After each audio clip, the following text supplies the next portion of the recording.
नमस्कार. स्वयंपाक चॅनलमध्ये आपलं सर्वांचं स्वागत आहे. आज आपण बघणार आहोत ओल्या हळदीचे लोणचे.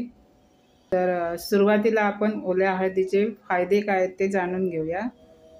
ओली हळद म्हणजेच कच्ची हळद. तर कच्च्या हळदीच्या सेवनाने रोगप्रतिकारशक्ती मजबूत होण्यास मदत होते आणि हिवाळ्यात किंवा इतर पण केव्हा सर्दी, पडसे, खोकला, ताप वगैरे येतो त्यालासुद्धा ती प्रतिबंध करते. तसेच हळदीत भरपूर प्रमाणात आढळणारे अँटीसेप्टिक आणि अँटीबॅक्टेरियल गुणधर्म शरीरातील बुरशीजन्य संक्रमण काढून टाकते. चेहऱ्यावरचे काळे डाग कमी करते. कच्च्या हळदीच्या नियमित सेवनाने खराब कोलेस्ट्रॉल कमी होते आणि त्यामुळे हृदयाशी संबंधित सर्व समस्यांचा धोका कमी होतो. आपली पचनशक्तीसुद्धा त्याच्यामुळे सुधारते. तर अशी ही आपली ओली हळद अत्यंत गुणकारी आहे. याला गुणकारी औषधांचा खजिना असं सुद्धा म्हटलेलं आहे.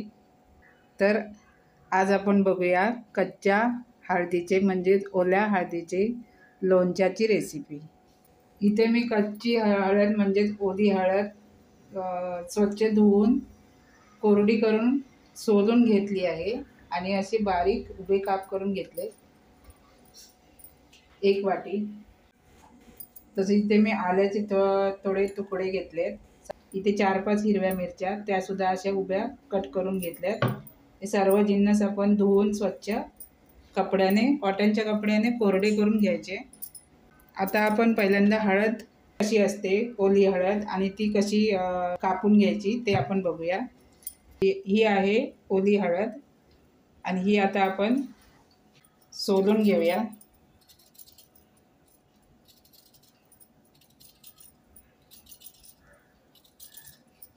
तर पिलरच्या साहाय्याने किंवा सुरीने अशी सालवरची काढून घ्यायची. ही हळद सोलताना हाताला बराचसा पिवळा कलर लागतो आणि त्याचा छान सुगंध येतो. आता आपण ही कट कशी करायची ते बघूया.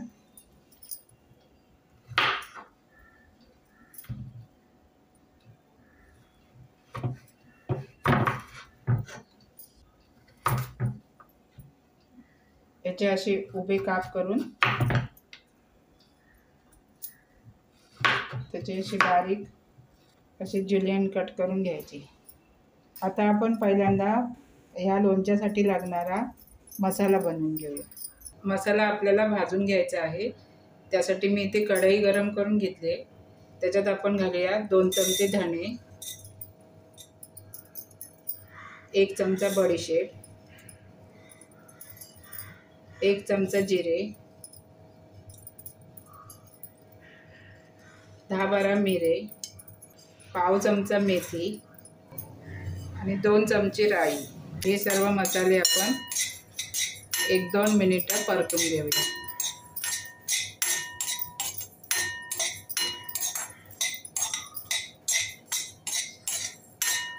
हे आपल्याला जास्त भाजायचे नाही आहेत, कारण की याच्यामध्ये मेथी आहे, ती जास्त भाजली तर कडू होते.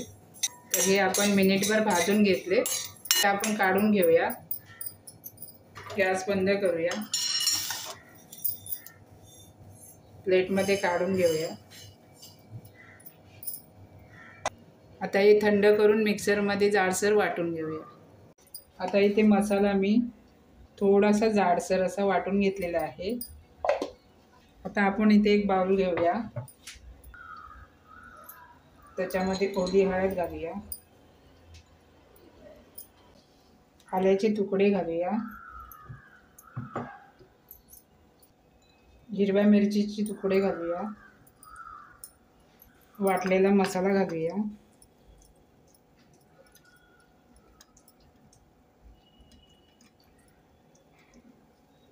थोडी लाल मिरची पावडर घालूया,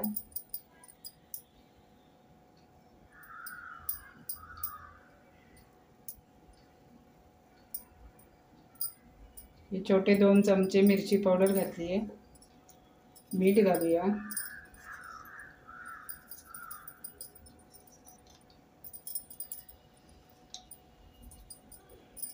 साधारण 1 ते 1.5 चमचा मीठ घातलेला आहे. आता थोडा बारीक केलेलं गूळ घालूया. गूळ ऑप्शनल आहे, तुम्हाला आवडत असेल तर घाला, नाही घातलात तरी चालेल. एका लिंबाचा रस घालूया.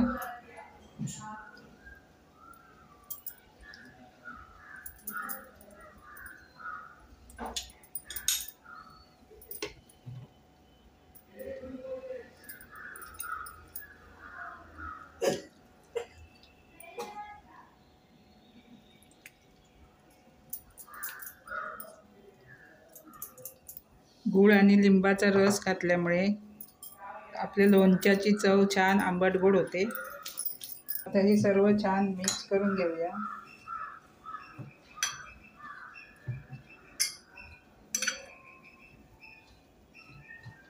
गूळ वगैरे सर्व हाताने बारीक करून घ्या. इथे मी चमच्याने सर्व छान मिक्स करून घेतलेलं आहे. आता याला आपण वरून तेलाची फोडणी देणार आहोत, तर त्यासाठी आपण तेल गरम करायला ठेवूया. तेल गरम करण्यासाठी मी पळी ठेवलेली आहे. आपण तेल घालूया. साधारणपणे 1 कपभर तेल याच्यामध्ये आपल्याला घालायचं आहे. आता आपण हे छान गरम करून घेऊया.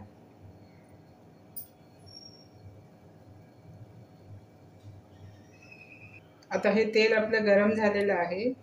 जास्त धूर येईपर्यंत आपल्याला गरम नाही करायचं. आता आपण हे गॅस बंद करूया. याच्यामध्ये घालूया पाव चमचा हिंग. आणि आता आपण हे तेल थोडंसं थंड करून घेऊया. आता इथे आपलं तेल थोडंसं कोमट झालेलं आहे. हे आपण आता लोणच्यावरती ओतून घेऊया. आता हे छान आपण मिक्स करून घेऊया. त्याच्यामध्ये तेल जास्त प्रमाणात घालायचं, म्हणजे लोणचं आपलं छान टिकतं. आता हे लोणचं आपण एका छान स्वच्छ धुतलेल्या बरणीत, हवाबंद बरणीत भरून ठेवूया. बरणी स्वच्छ गरम पाण्याने धुवून स्वच्छ कोरडी करून घ्यायची. आता हे लोणचं आपण बरणीत भरूया.